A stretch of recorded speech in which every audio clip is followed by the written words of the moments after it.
उफ उफ, मेरी इतनी सारी स्त्रियों से शादी करने का क्या फायदा, जब भगवान ने मुझे उनसे एक भी बेटा नहीं दिया। अगर मैं मर गया तो मेरा नाम तो इस देश से मिट ही जाएगा।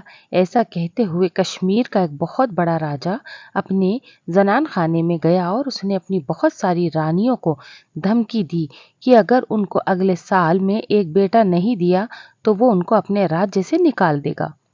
राजा तो ये कहकर चला गया और उसकी सब पत्नियों ने उसके जाने के बाद भगवान शिव की प्रार्थना करनी शुरू कर दी कि वो राजा की इच्छा पूरी करने में उनकी सहायता करे। वो उत्सुकता से कई महीनों तक इस उम्मीद में इंतजार करती रहीं कि वो राजा को ये अच्छी खबर सुना सकें।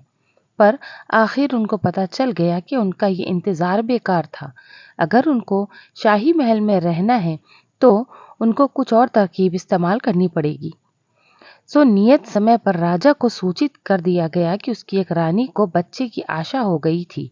कुछ समय बाद ये खबर फैला दी गई कि उस रानी को एक बेटी हुई है, पर जैसा कि हमने बताया ऐसा कुछ था ही नहीं और ऐसा कुछ हुआ भी नहीं।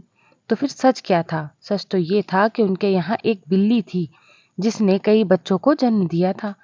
उनमें से एक बच्ची को एक रानी ने अपना लिया था। जब राजा ने यह खबर सुनी तो वो बहुत खुश हो गया। उसने बच्चे को अपने पास लाने के लिए कहा। रानियों ने ये तो पहले ही सोच रखा था कि राजा की ये इच्छा तो स्वाभाविक थी और वो ऐसी इच्छा करेगा भी, सो इस बात के लिए वो पहले से ही तैयार थी।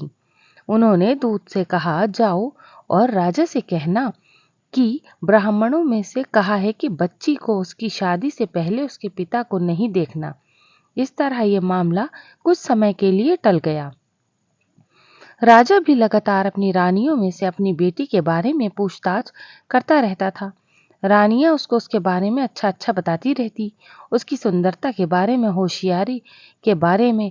ये सब सुन सुनकर राजा खुश होता। हालांकि राजा एक बेटा चाहता था, पर वो इस सोचकर संतुष्ट हो गया कि भगवान ने उनको बेटी ही दी है तो कोई बात नहीं। वो उसके लिए एक ऐसा दूल्हा तलाश करेगा जो उसके लायक हो और फिर बाद में उसका राज्य संभाल सके। समय आने पर राजा ने अपनी बेटी के लिए दूल्हे की खोज करना शुरू की। एक अच्छा, होशियार और सुंदर लड़का ढूंढ लिया गया और शादी की तैयारियां शुरू हो गई। अब राजा की रानियां क्या करें? अब तो वो उनके लिए अपने धोखे को आगे बढ़ाना नामुमकिन हो गया। दूल्हा आएगा तो वो भी अपनी होने वाली पत्नी को देखना चाहेगा। इसके अलावा राजा भी अपनी बेटी को देखना चाहेगा। सो उन्होंने सोचा, अच्छा तो यही होगा कि हम राजकुमार को यहाँ बुलाएं और उसको सब बता दें, फिर जो होता हो उसका इंतजार करें। अभी हम लोगों को राजा को छोड़ते हैं, उसको संतुष्ट करने के लिए फिर बाद में सोचेंगे। सो उन्होंने राजकुमार को बुलाया और उसको सब कुछ बता दिया। उन्होंने उससे पहले से ही ये वादा करवा लिया कि इस बात को अपने तक ही रखेगा, यहाँ तक कि अपने माता पिता को भी नहीं बताएगा।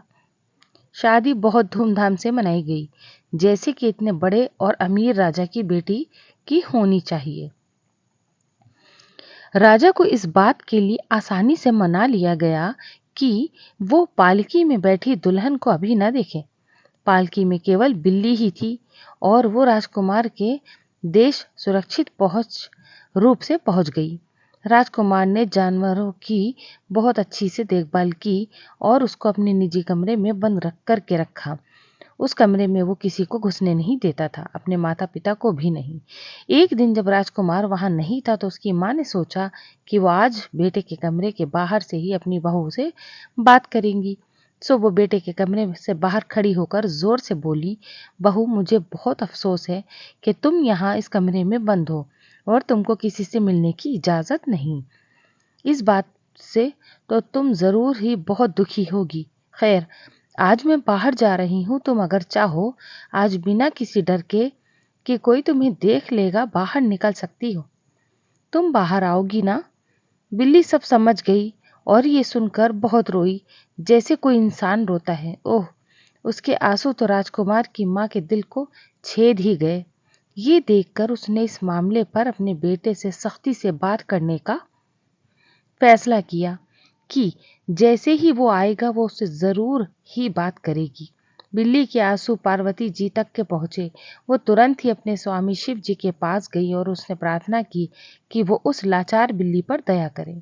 शिव जी बोले, उससे कहना कि एक तेल है जो वो अगर अपने शरीर के सारे बालों पर मल ले तो वो एक बहुत सुंदर स्त्री बन जाएगी।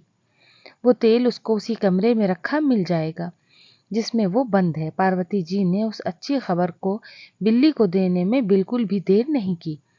बिल्ली ने भी तुरंत ही तेल ढूंढा और उसको अपने शरीर के सारे बालों पर मल लिया। तुरंत ही वो एक बहुत सुंदर सी लड़की में बदल गई। पर एक बहुत छोटी सी जगह उसने अपने कंधे पर छोड़ दी जिस पर बिल्ली के बाल अभी भी मौजूद थे। वो उसने जानबूझकर छोड़े थे ताकि उसका पति उसकी इस हरकत से उसकी कोई चाल न समझे